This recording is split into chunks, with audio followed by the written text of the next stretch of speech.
Important agriculture के topics की series में आज हम लोग वायुमंडल को अपना पूरा कवर करेंगे।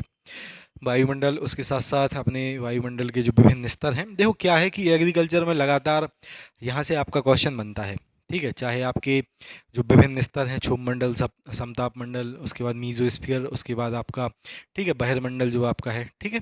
लगातार इनसे क्वेश्चन आपकी परीक्षाओं में बनते हैं। किस मंडल में क्या चीज़ें पाई जाती हैं, ओजोन लेयर किस मंडल में आपकी पाई जाती है। तो जितने भी क्वेश्चन आपके यहाँ से बन सकते हैं, ठीक है, हम लोग हर एक क्वेश्चन को आपका यहाँ पे कवर कर लेंगे कंप्लीट। साथियों, ये मैंने मोस्ट इम्पॉर्टेंट जो आपके टॉपिक हैं, ठीक है, जो हम लोग यूट्यूब पे आपको करा रहे हैं, इसकी कंप्लीट एक प्लेलिस्ट बना दी है, ठीक है। तो आप लोग प्लेलिस्ट वाले सेक्शन में जाके, जो आपका यूट्यूब पे दिया है, उसमें जाके इसको चेक कर सकते हैं। चलिए स्टार्ट करते हैं। उसके साथ साथ जो भी हमारे साथी कंप्लीट एग्रीकल्चर टीए की, कृषि प्रावधिक सहायक की अपनी, देखो बहुत सारे आपको यूट्यूब पे कोर्स मिल जाएंगे, लेकिन आपको अपना सिलेक्शन यहाँ पे निश्चित करना है। ऐसी चीज़ें आपको यहाँ पे पढ़ना है जो आपके चयन के पास आपको लेके जाएं। कम से कम समय में बहुत अच्छा कंटेंट यहाँ पे आपको मिले, और ऐसा कंटेंट मिले जो आपके एग्ज़ाम के दृष्टिकोण से इम्पोर्टेंट हो। तो अगर आप लोग साथियों बहुत अच्छे तरीके से एजीटी एग्ज़ाम की अपनी तैयारी करना चाहते हैं तो ब्रह्मास्त्र 2.0 बैच को आप ज्वाइन कर सकते हैं। बहुत ही न्यूनतम इसकी फ़ीस है, ठीक है। न्यूनतम फीस पे ये बैच आपको प्रोवाइड किया जा रहा है। ये हमारा व्हाट्सअप नंबर दिया गया है 94,510,70,839, ठीक है, 9451070839। आप इसके व्हाट्सएप पर मैसेज करके बैच से संबंधित पूरी जानकारी ले सकते हैं। इस पे आपको एप्लीकेशन की जानकारी मिल जाएगी, पेमेंट से रिलेटेड जानकारी मिल जाएगी, हर एक स्टेप जो आपको बैच ज्वाइन करने के लिए इंपॉर्टेंट है, हर एक आपको वहाँ पर मिल जाएगा। उसके साथ साथ जो आप वीडियो देख रहे हैं, इसकी डिस्क्रिप्शन में पूरी जानकारी दी गई है, आप उसको भी चेक करके इस बैच को ज्वाइन कर सकते हैं। बैच में साथियों कंप्लीट आपको वीडियो क्लासेस थ्योरी के साथ साथ, ठीक है, पहले तो हम लोग पूरी थ्योरी इसमें कवर करेंगे, उसके बाद एग्रीकल्चर के 5000 प्लस मोस्ट इम्पोर्टेंट जो आपके क्वेश्चन हैं। देखो यूपी SSSC पहली बार आपका पेपर करा रहा है एग्रीकल्चर टीए का, जिसमें आपका एग्रीकल्चर का इतना बड़ा पोर्शन है। तो इम्पॉर्टेंट है कि आप लोग विभिन्न जो आयोग हैं उनके द्वारा जो भी पेपर कराए गए उनके कृषि के क्वेश्चन आप लोग पढ़ें। उसी के दृष्टिकोण से जो विभिन्न आयोग ने अपने पेपर कराए, जो रिपीटेड क्वेश्चन है वो आपको इसी बैच में मिल जाएंगे। आप देखना, आपकी परीक्षाएं बहुत सारे क्वेश्चन आप लोग के यहीं से रिपीट होंगे, चाहे आप लोग बैच में पढ़ रहे हो या फिर कोई किताब लेके भी पढ़ रहे हो, क्वेश्चन वहाँ से रिपीट होंगे। तो हम लोगों का यही दृष्टिकोण है कि आपका हर एक क्वेश्चन जो इंपॉर्टेंट है आपको यहाँ पे प्रोवाइड हम लोग कर दें। उसके बाद एप्लीकेशन में ही मॉक टेस्ट आपको मिल जाएंगे, ठीक है, आपके प्रैक्टिस सेट और सेक्शनल टेस्ट एप्लीकेशन में ही मिल जाएंगे। चलिए अब बात कर लेते हैं साथियों अपने एटमॉस्फियर की, अपने वायुमंडल की। उसके साथ साथ जो भी साथी चैनल पे नए हों, चैनल को देखो, आपकी जिम्मेदारी है सब्सक्राइब करने की, तो चैनल को सभी लोग सब्सक्राइब जरूर कर लेना अगर आपने अभी तक चैनल को सब्सक्राइब नहीं किया हो। तो साथियों देखो, सबसे पहले वायुमंडल के बारे में ही हम लोग बात कर लेते हैं। देखो पृथ्वी के चारों तरफ जो आपका गैसों का आवरण पाया जाता है, उसी को हम लोग बेसिकली वायुमंडल कह लेते हैं। लेकिन ये जो आवरण है आपका विभिन्न परतों में डिवाइड रहता है, ठीक है। जैसे जैसे हम लोग पृथ्वी का जो समुद्र तल है, ठीक है, या फिर अपनी भूमि है, जो इसकी सतह के पास जाएंगे तो आपको अधिक जो वायु है डेंस दिखेगी, ठीक है। घनत्व जो है वायु का आपको अधिक महसूस होगा। आप जैसे जैसे ऊपर जाएंगे, ठीक है, वैसे वैसे आपको, ठीक है, जो वायु का घनत्व भी है आपको कम होता है यहाँ पे प्रतीत होता है। जैसे आपने देखा होगा ना कि जो लोग हिमालय की चोटी वगैरह चढ़ते हैं, माउंट एवरेस्ट पे चढ़ रहे हैं, किसी पर्वत पे चढ़ रहे हैं, या फिर जो लोग लद्दाख वगैरह घूमने जा रहे हैं, उनको हवा का जो घनत्व है कम प्रतीत होता है। तो एवरेस्ट वगैरह पे चढ़ने के लिए तो सिलेंडर टांग के ले जाते हैं, ठीक है, ऑक्सीजन के। तो वही है, पृथ्वी के चारों ओर साथियों जो आपका वायु का आवरण होता है वो आपका वायुमंडल यानी कि एटमॉस्फेयर कहलाता है। वायुमंडल को मुख्य रूप से हम लोगों ने 4 पार्ट्स में यहाँ पे डिवाइड किया है। जो साइंटिस्ट थे, वैज्ञानिक थे, अपने 4 भागों में वायुमंडल को विभाजित करके अपनी स्टडी को करते हैं। सबसे जो निचला स्तर है, यानी कि समुद्र की सतह से सबसे पास में जो स्तर है, उसको हम लोग क्षोभ मंडल कह लेते हैं, ठीक है, ट्रोपोस्फियर उसको कहते हैं। ट्रोपोस्फियर के ऊपर की जो अपनी परत है वायु की, उसको हम लोग समताप मंडल कह लेते हैं। समताप मंडल के ऊपर की जो परत है उसको मध्य मंडल या फिर मीजोस्फीयर भी हम लोग कह लेते हैं। और सबसे ऊपर की जो परत है तो उसको हम लोग ताप मंडल या फिर बहिर्मंडल कहते हैं, ठीक है, थर्मोस्फीयर या फिर एक्सोस्फीयर, ठीक है। तो इन्हीं सबको देखते हुए हम लोग को अपनी स्टडी पूरी करनी है। सबसे पहले मीजोस्फीयर आपको बताया गया है, जो प्लेन वगैरह आपके उड़ रहे हैं, ठीक है, ये आपका जो क्षोभ मंडल है इसमें उड़ रहे हैं ट्रोपोस्फियर में। उसके बाद ये आपका जो वेदर बलून है ये आपका समताप मंडल में जा रहा है। जो आपके जो आपके मीटरॉइड्स हैं, ठीक है, या फिर कॉमेट्स वगैरह हैं, ये आपको दिख जाएंगे आयन मंडल में। उसके बाद थर्मोस्फियर में आपको ये स्पेस शटल देखने को मिल जाएंगे। ये जो एक ऑरा होता है, ठीक है, जो आपका सूरज का जो एक मैग्नेटिक फील्ड होती है उससे ऑरा क्रिएट होता है, तो ये आपको देखने को मिल जाएगी थर्मोस्फियर में। उसके बाद सबसे ऊपर की जो आपका परत है जिसको एक्सोस्फीयर कहते हैं, वो आपकी लास्ट यहाँ पे परत आपको देखने को मिल जाएगी। पॉइंट टू पॉइंट अगर हम लोग बात करें यहाँ पे साथियों, तो पृथ्वी को चारों तरफ से घेरे रहने वाली एक तो गंधहीन हवा की कोई स्मेल नहीं होती है, ठीक है, रंगहीन, गंधहीन, स्वादहीन गैसों का जो आवरण होता है उसको हम लोग क्या कह लेंगे, वायुमंडल, उसको हम लोग साथियों कह लेते हैं। ठीक है, उसके साथ साथ बात करें वायुमंडल की समुद्र तल से ऊंचाई, ठीक है, उसको हम लोग क्या कहते हैं, उसको साथियों कहा जाता है एल्टीट्यूड। समुद्र तल से ऊंचाई क्या कहलाती है वायुमंडल की, उसको एल्टीट्यूड हम लोग कहते हैं। और वायुमंडल की समुद्र तल से अगर हम लोग औसतन ऊंचाई देखें तो आपकी 1600 किलोमीटर वायुमंडल की टोटल आपकी औसत ऊंचाई होती है। ठीक है, वायुमंडल की साथियों जो अगर वायुमंडल में हम लोग गैसों का संगठन देख लें, ठीक है, मुख्य रूप से देखो 4 गैसें अपने लिए यहाँ पे इंपॉर्टेंट हैं जो एग्जाम में जिनसे आपके क्वेश्चन यहाँ पे बनते हैं। पहला है नाइट्रोजन। वायुमंडल में अगर हम लोग इसका परसेंटेज देख लें कि कितनी नाइट्रोजन पाई जाती है, तो लगभग साथियों 78.08% नाइट्रोजन, ठीक है, 78.08% नाइट्रोजन आपकी, ठीक है, वायुमंडल में पाई जाती है। मृदा में, ठीक है, हम लोग अगर बात कर लें तो 79.20% यहाँ पे देखने को मिल जाएगी। ऑक्सीजन के बारे में साथियों हम लोग बात कर लें तो वायुमंडल में पाई जाती है 20.95% ऑक्सीजन, ठीक है, मृदा में हो जाएगी 20.60%। आर्गन के बारे में हम लोग बात कर लें साथियों तो 0.93% आपका वायुमंडल में आर्गन पाया जाता है। और CO2 कार्बन डाइऑक्साइड के बारे में बात कर लें तो 0.03%, ठीक है, आपका कार्बन डाइऑक्साइड आपके वायुमंडल में उपस्थित होता है। ये 4 इंपॉर्टेंट हैं। सबसे पहले आपका नाइट्रोजन 78.08%, उसके बाद ऑक्सीजन आपका 20.95%, उसके बाद आपका ये आर्गन है, ठीक है, 0.93%, उसके बाद कार्बन डाइऑक्साइड 0.03%। क्लियर, तो याद रखना आप लोग। अब सबसे पहले हम लोग बात कर लेते हैं क्षोभ मंडल के बारे में, ट्रोपोस्फियर इसको इंग्लिश में कहा जाता है।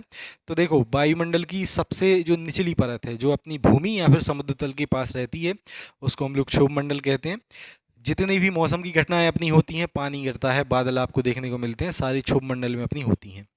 सबसे ज़्यादा घनत्व अपना किसका है, ठीक है, तो सबसे अधिक वायु किस में पाई जाती है, क्षोभ मंडल में पाई जाती है। पूरे अपने वायुमंडल का लगभग 85% जो पूरी ईयर है, ठीक है, अपनी पूरी हवा है, जो हवा सीधी भाषा में हम लोग कहें अगर, तो आपकी किस में पाई जाती है, वो आपकी पाई जाएगी क्षोभ मंडल में। क्लियर, चलो, तो यह वायुमंडल की आपकी सबसे नीचे की परत हो जाएगी। उसके साथ साथ देखो ये चीज़ बहुत ज़्यादा इंपॉर्टेंट है, ठीक है, क्षोभ मंडल में साथियों जैसे जैसे हम लोग ऊपर जाते हैं, ठीक है, क्षोभ मंडल में ये मान लो धरती की सतह है, जैसे जैसे हम लोग ऊपर जाते हैं तो प्रति 6.5 किलोमीटर, ठीक है, प्रति किलोमीटर, ठीक है, 6.5 किलोमीटर नहीं, प्रति किलोमीटर आपका, प्रति किलोमीटर साथियों आपका जो टेम्परेचर है, ठीक है, वो आपका कितना यहाँ पे, ठीक है, परिवर्तित होता है। क्षोभ मंडल में साथियों ऊंचाई के साथ तापमान में प्रति किलोमीटर 6.5 डिग्री सेल्सियस की आपकी गिरावट देखने को आपको मिलती है, जिसको क्या कहा जाता है, जिसको कहा जाता है ताप ह्रास दर, इंग्लिश में इसको कह देंगे हम लोग लैप्स रेट। ठीक है, जैसे जैसे आप लोग क्षोभ मंडल में ऊंचाई पर जाओगे वैसे वैसे प्रति किलोमीटर 6.5 डिग्री सेल्सियस जो तापमान है वो आपका कम होता जाएगा, यानी कि ठंड आपकी बढ़ती जाएगी। ये बहुत ज़्यादा इंपॉर्टेंट है। इसको दिखाया गया था, आपने एक पिक्चर देखी होगी, ठीक है, आपने एक मूवी देखी होगी मार्वल की, आयरन मैन, ठीक है, आयरन मैन फर्स्ट है, तो अपना टोनी स्टार्क ऊपर जाता है जैसे जैसे, ठीक है, तो उसका जो सूट है वो जमना स्टार्ट हो जाता है, आपने वो देखा होगा। तो यही था, ठीक है, 6.5 अपना डिग्री सेल्सियस टेम्परेचर कम होता जाता है प्रति किलोमीटर पे यहाँ पे। उसके बाद आगे देख लेते हैं अपना, तो मौसम संबंधी जो भी घटनाएं हैं आपकी ये हो जाएंगी आपकी क्षोभमंडल में, उसके साथ साथ वायुमंडल की सबसे भारी परत है। कुल वायुमंडल के यहाँ पे 85% जो भार है आपको देखने को मिल जाएगा।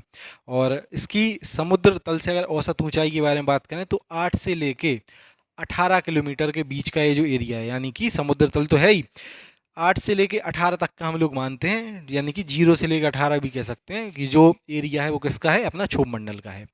क्लियर। तो ये सारे इससे रिलेटेड अपने पॉइंट थे, और सबसे ज़्यादा इंपॉर्टेंट पॉइंट अपना है कि प्रति किलोमीटर 6.5 डिग्री सेल्सियस यहाँ पे टेम्परेचर अपना क्या होता जाता है, कम होता जाता है। क्लियर। चलिए क्षोभमंडल के बारे में बात कर लेते हैं हम लोग, स्ट्रेटोस्फीयर के बारे में, समताप मंडल के बारे में। तो ये अपना इंपॉर्टेंट हो जाता है ओजोन के कारण। ठीक है, ओजोन परत के कारण समताप मंडल साथियों अपना सबसे ज़्यादा इम्पोर्टेंट है। और इसके साथ साथ शुरुआत में ही मैंने आपको एक चीज़ यहाँ पे दिखाई थी। ठीक है, जो आपका वेदर बलून है, ठीक है, ये आपका किस मंडल में उड़ता है? वेदर बलून साथियों आपका उड़ता है आपका समताप मंडल में। ये चीज़ भी आपकी इम्पोर्टेंट है। तो समुद्र तल से, ठीक है, 8 से 18 तक का तो हो गया था अपना क्षोभमंडल का। अब 18 से लेके 50 किलोमीटर तक का एरिया आपका किसका हो जाएगा? ये हो जाएगा आपका समताप मंडल का। लेकिन इसी के बीच में लगभग 20 से लेके 22, ठीक है, किलोमीटर के एरिया में आपकी कौन सी परत पाई जाती है? उसमें पाई जाती है आपकी ओजोन गैस की परत। ठीक है, तो पॉइंट टू पॉइंट सारी चीज़ों को देख लेते हैं यहाँ पे। तो ऊंचाई समुद्र तल से लगभग इसकी होती है 18 से लेके 50 किलोमीटर तक के बीच में। ऊंचाई के साथ साथ इसमें क्या होता है? तापमान में वृद्धि होती है। यानी कि पहले तो हम लोग क्षोभ मंडल से, ठीक है, 0 से 18 पे यहाँ पे आए, तो प्रति किलोमीटर यहाँ पे कितना 6.5 डिग्री सेल्सियस आपका टेम्परेचर कम होता जा रहा है, ठंड यहाँ पे बढ़ती जा रही है। लेकिन जैसे ही क्षोभ मंडल पार किया वैसे ही टेम्परेचर यहाँ पे टेम्परेचर में वृद्धि फिर से स्टार्ट हो जाती है। यह सबसे गर्म मंडल होता है आपका। उसके बाद बात करें साथियों, इसकी निचली सतह पर ओजोन गैस पाई जाती है, जो कि सूर्य से आने वाले पराबैंगनी जो विकिरण रहते हैं, ठीक है, उनसे अपनी पृथ्वी की रक्षा करती है। उसके बाद साथियों हम लोग बात करें, इसमें प्रकाश रासायनिक अभिक्रिया भी आपकी संपन्न होती है इस स्तर पे। और वायुमंडल में ओजोन परत की मोटाई को हम लोग किससे मापते हैं? एक इकाई रहती है जिसको कहा जाता है डप्सन। ठीक है, तो ओजोन परत की मोटाई को, ओजोन परत की जो मोटाई है इसको हम लोग मापते हैं डबसन से।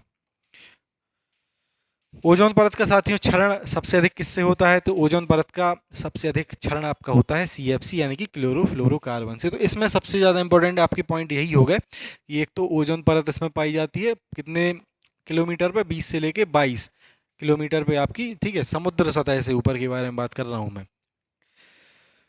आगे देख लेते हैं साथियों मध्यमंडल को, मीजोस्फीयर को। तो इसमें सिर्फ ये 2 पॉइंट इंपॉर्टेंट है अपने। इस मंडल में ऊंचाई के साथ आपका तापमान में सबसे अधिक गिरावट होती है। यानी कि हम लोग सबसे पहले आए क्षोभ मंडल में, तापमान आपका गिर रहा था 6.5 डिग्री सेल्सियस प्रति किलोमीटर। समताप मंडल के ऊपर आए तो ये होने लगा अपना तापमान, फिर से तापमान में वृद्धि होने लगी। अब आपके मीजोस्फीयर के पास पहुंचे तो इसमें फिर से आपकी तापमान में क्या होने लगी? फिर से तापमान में आपकी गिरावट होने लगी। ठीक है, तो इस मंडल में ऊंचाई के साथ साथ तापमान में सबसे अधिक अपनी गिरावट होती है। और समुद्र तल से इसकी जो औसतन ऊंचाई है वो होती है 50 से लेके 80 किलोमीटर। तापमंडल जिसको थर्मोस्फीयर या फिर एक्सोस्फीयर कहते हैं, ठीक है, इसको अगर इसके बारे में हम लोग बात करें तो यह पृथ्वी की जो अपनी औसत ऊंचाई है वायुमंडल की, सबसे पहले तो देखो अपना था क्षोभ मंडल, इसकी ऊंचाई थी 0 से 18 तक। उसके बाद 18 से लेके 50 तक अपना कौन चला? समताप मंडल।